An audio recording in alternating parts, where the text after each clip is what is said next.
ಚಿಕ್ಕಬಳ್ಳಾಪುರದ ಬಾಗೇಪಲ್ಲಿಯಲ್ಲಿ ಆಯೋಜಿಸಲಾಗಿದ್ದಂತಹ ಎಸ್ಎನ್ ಸುಬ್ಬಾರೆಡ್ಡಿ ಸಾಮೂಹಿಕ ಮದುವೆ ಸಮಾರಂಭದಲ್ಲಿ ಸಿಎಂ ಸಿದ್ದರಾಮಯ್ಯ ಪಾಲ್ಗೊಂಡಿದ್ರು। ಈ ವೇಳೆ ಸಿಎಂಗೆ ವಿಶೇಷವಾಗಿ ಸನ್ಮಾನ ಮಾಡಲಾಯಿತು।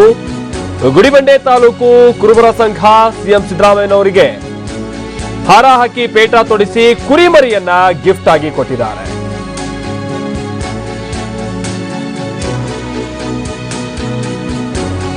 ಸಿಎಂ ಸಿದ್ದರಾಮಯ್ಯನವರು ಇವತ್ತೊಂದು ಸಾಮೂಹಿಕ ವಿವಾಹ ಕಾರ್ಯಕ್ರಮಕ್ಕೆ ಹೋಗಿದ್ರು। ಈ ಸಂದರ್ಭದಲ್ಲಿ ಒಂದು ವಿಶೇಷವಾಗಿ ಅವರಿಗೆ ಒಂದು ಗಿಫ್ಟ್ ಕೊಟ್ಟಿದ್ದಂಥದ್ದು ಕಂಡು ಬಂತು। ಕುರುಬರ ಸಮಾಜದಿಂದ ಕುರುಬರ ಸಂಘ ಗುಡಿಬಂಡೆ ತಾಲೂಕು ಕುರುಬರ ಸಂಘ ಇವತ್ತು ಸಿಎಂ ಸಿದ್ದರಾಮಯ್ಯನವರಿಗೆ ಒಂದು ಚಿಕ್ಕದಾಗಿ ಒಂದು ಸನ್ಮಾನ ಕಾರ್ಯಕ್ರಮ ಏರ್ಪಡಿಸಿಕೊಂಡಿದ್ರು। ಆ ಸಂದರ್ಭದಲ್ಲೇ ಸಿಎಂಗೆ ಹಾರ ಹಾಕಿ ಪೇಟ ತೊಡಿಸಿ ಒಂದು ಕುರಿಮರಿಯನ್ನ ಗಿಫ್ಟ್ ಆಗಿ ಕೊಟ್ಟಿದ್ದು ವಿಶೇಷವಾಗಿತ್ತು। ಇಲ್ಲ ಗಮನಿಸ್ತಾ ಇದೀವಿ, ಒಂದು ಕುರಿಯನ್ನ ಅವರಿಗೆ ಗಿಫ್ಟ್ ರೂಪದಲ್ಲಿ ಕೊಡ್ತಾ ಇರೋದು। ಸಿಎಂ ಕೂಡ ಬಹಳ ಖುಷಿಯಾಗಿ ಆ ಕುರಿಮರಿಯನ್ನ ಎತ್ಕೊಂಡಿದ್ದಾರೆ। ಉಳಿದಂತವರು ಕೂಡ ಬಹಳ ಖುಷಿಯಾಗಿ ಸಿಎಂಗೆ ಆ ಕುರಿಮರಿಯನ್ನ ಕೊಟ್ಟು ಸಂತಸದಲ್ಲಿರೋದನ್ನ ಗಮನಿಸ್ತಾ ಇದ್ದೀವಿ। ಹೇಳಿ ಕೇಳಿ ಕುರುಬರ ಸಂಘದಿಂದ ಕೊಟ್ಟಂತಹ ಒಂದು ಗಿಫ್ಟ್ ಇದು।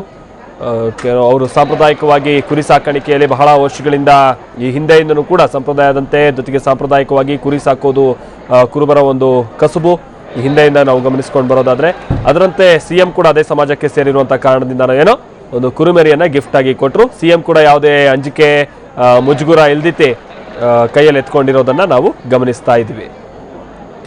ಈ ತರ ಕುರಿಮರಿಯನ್ನೆಲ್ಲ ಗಿಫ್ಟ್ ಆಗಿ ಕೊಡೋದು ಬಹಳ ಅಪರೂಪ। ಈ ಹಿಂದೆ ಹ್ಯಾಟ್ರಿಕ್ ಹೀರೋ ಶಿವರಾಜ್ ಕುಮಾರ್ ಅವರಿಗೆ ಒಂದು ಟಗರನ್ನೆಲ್ಲ ಕೆಲವರು ತಂದು ಗಿಫ್ಟ್ ಕೊಡ್ತಾ ಇದ್ರು, ಅದನ್ನ ನಾವು ಗಮನಿಸ್ತಾ ಇರ್ತಿದ್ವಿ। ಕಾರಣ ಅಂತಂದ್ರೆ ಅವರು ಈ ಟಗರು ಅಥವಾ ಈ ಹಿಂದೆ ಒಂದಷ್ಟು ಸಿನಿಮಾಗಳಲ್ಲೆಲ್ಲ ಈ ಟಗರನ್ನ ಮುಖ್ಯ ಪಾತ್ರದಲ್ಲೆಲ್ಲ ಇಟ್ಕೊಂಡು ಮಾಡ್ತಾ ಇದ್ರು, ಆ ಕಾರಣಕ್ಕಾಗಿ।